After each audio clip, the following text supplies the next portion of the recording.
Visa Lietuva yra pasidalinusi į dvi dalis. Į tuos, kurie serga už Žalgirį ir į tuos, kurie serga už Lietuvos Rytą.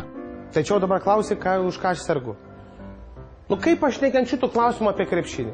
Jeigu jau esi lietuvis, tai būtinai turi sirgti ten už kokią nors komandą. Nu žiūri per telį, kad sėdi minė fanų, tų varguolių prakeiktų, keli normalūs ten bičiai. Sėdi prezidentai, kokie milijonieriai, Nijolė Pareigytė. Nu šlykštu yra. Tai gal jie fanai? Ligoniai jie, ne fanai.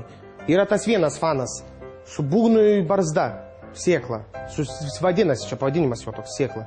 Tai kai tik tai krepšinį rodo, tai jisai tą savo baladojo būgną. Nu kaip čia atrodo? Žmogus geriau darbą kokį susirastų.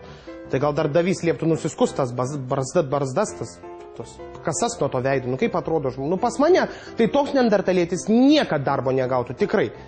O Žalgirio fanai, nulis fantazijos. Nu, žalioji mirtis, tačiau tipo ekologiška mirtis. Čiagi fanų klubas kažkoks, o ne laidojimo biuras.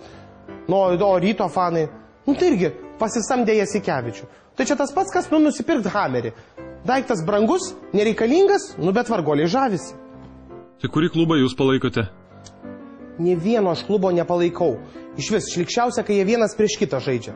Baisu pažiūrėti. Aš net savo mes vietos reklamos ant tų priprakaituotų marškinėlių nekabinčiau. Nugi šlykščiai atrodo. Laksto visi prisiprakaitavę, apsiseilėję, ten bėga, viskas. Baisu žiūrėti, tą kamolį liečia visi. Man, pavyzdžiui, yra atgrasu šitie dalykai. Buvo čia pas mane irgi atvejs ceche, taigi susimušė net du darbuotojai. Vienas matai už Žalgirį, kitas už Rytą. Tai iš pradžių ten svaidėsi žodžiais, lyg ir normaliai, gal ten dar juokinga pažiūrėti. Paskui tai rankas į darbą paleido, tai apsauginiai vos atskyrė. Tada jau aš atėjau ir sakau, nu viskas. Tai Ryto fanui liepiau Šalengos nuotrauką pabučiuot, o Žalgirio fanui Lietuvos Ryto laikraštį. Ir viskas sakiau. Pabučiavo? Aišku, kad pabučiavo. Paskui abu atleidau. Ne per griežtai? Principe ne. Nors gal biškį ir per griežtai. Būtų užtekę Kalniečio nuotrauką duot pabučiuot.